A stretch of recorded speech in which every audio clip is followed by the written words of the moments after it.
मणिपुर में नई सरकार बनते ही फिर हिंसा की आग भड़क उठी है। हालात इतने बिगड़ चुके हैं कि अब ये मामला सिर्फ प्रदर्शन तक सीमित नहीं है, बल्कि कुकी समूह के लोगों ने नई उप मुख्यमंत्री नेमचा किपगेन को जान से मारने की धमकी दे दी है और उनकी हत्या करने पर इनाम की घोषणा भी की है। और अब फिर से राज्य में तनाव गहरा रहा है। लेकिन ये हिंसा फिर क्यों भड़की है, कुकी समूह के लोगों में क्यों ये नफरत फैली है, लोगों की क्या मांग है और मणिपुर का ये पूरा विवाद क्या है, चलिए हम आपको बताते हैं। मणिपुर लंबे समय से जातीय हिंसा की चपेट में रहा है, जिसकी वजह से पिछले साल से राज्य में राष्ट्रपति शासन लागू था। बीजेपी के नेता युमनाम खेमचंद सिंह के नेतृत्व में नई सरकार का गठन किया गया, लेकिन सरकार बनने के महज 24 घंटे के अंदर ही राज्य में फिर से अशांति फैल गई।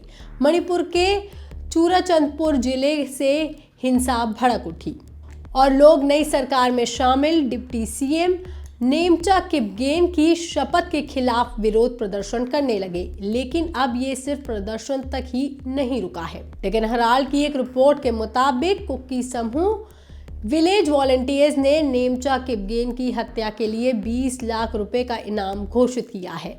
ये इनाम मणिपुर की नई सरकार में उप मुख्यमंत्री के रूप में नेमचा किपगेन के शपथ लेने के बाद घोषित किया गया, क्योंकि बीजेपी विधायक नेमचा कुकी समुदाय से ताल्लुक रखती हैं।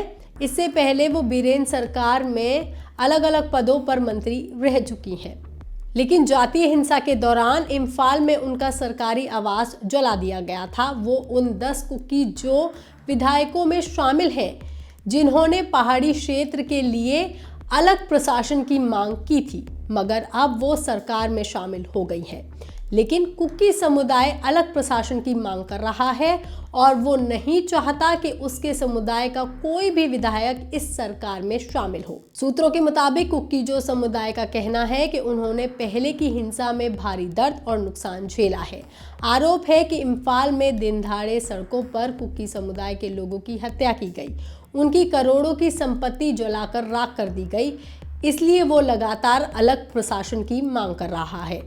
कुकीजो के पार्षद का कहना है कि यदि समुदाय का कोई भी विधायक सामूहिक फैसले के खिलाफ सरकार में शामिल हुआ तो उसके फैसले की जिम्मेदारी संगठन की नहीं होगी। और जैसे ही नेमचा किपगेन ने नई सरकार में शपथ ली तो फिर मणिपुर के जिलों में कुकी समुदाय के समूह सड़कों पर उतर आए और पूरे जिले में बंद का ऐलान कर दिया। इस दौरान कई इलाकों में गोलीबारी की घटनाएं भी सामने आई। सड़कों पर उतरे लोगों ने जमकर के प्रदर्शन किया, टायर जलाए, सड़कें बंद की और विरोध प्रदर्शन बढ़ता चला गया। जब सुरक्षा बलों ने भीड़ को हटाने की कोशिश की तो स्थिति और बिगड़ गई। प्रदर्शनकारियों ने सुरक्षा बलों पर पत्थर फेंकना शुरू कर दिया।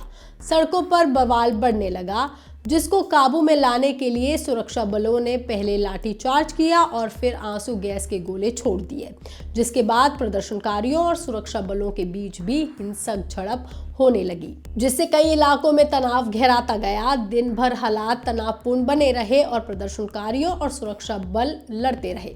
स्थिति को बिगाड़ने से रोकने के लिए पूरे इलाके में सुरक्षा बलों की तैनाती कर दी गई है। पुलिस के मुताबिक इलाके में अभी तक तनाव बना हुआ है। हालात पर लगातार नजर रखी जा रही है। बता दें, मणिपुर में ये जातीय हिंसा 2023 से जारी है। ये हिंसा तब शुरू हुई जब मणिपुर हाई कोर्ट ने राज्य सरकार को मेती कम्युनिटी के लिए एसटी का दर्जा देने पर सिफारिश भेजने का निर्देश दिया था।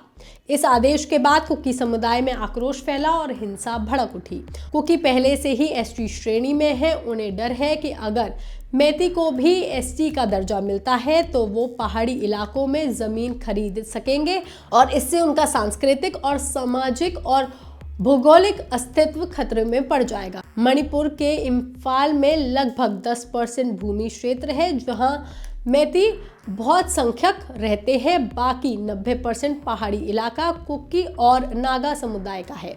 ये क्षेत्र आदिवासी जमीन के अंतर्गत आता है और मेती यहाँ जमीन नहीं खरीद सकते। लेकिन 3 मई 2023 को जब पहाड़ी जिलों में एक आदिवासी एकजुटता रैली निकाली गई थी, उसके बाद से यहाँ पर इन दोनों समुदायों में हिंसा भड़कने लगी। इसके बाद से हालात बिगड़ते चले गए और हिंसा और बढ़ती चली गई, जिसमें अब तक कम से कम 260 लोगों की जानें जा चुकी हैं, जिनमें कुकी और मैती समुदाय के लोग और सुरक्षा बल के जवान शामिल हैं। हालात इतने खराब हो चुके हैं कि हजारों लोग अपने घर छोड़ चुके हैं।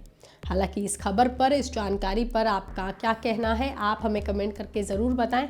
बाकी तमाम खबरों के लिए आप देखते रहिए लोकमत हिंदी।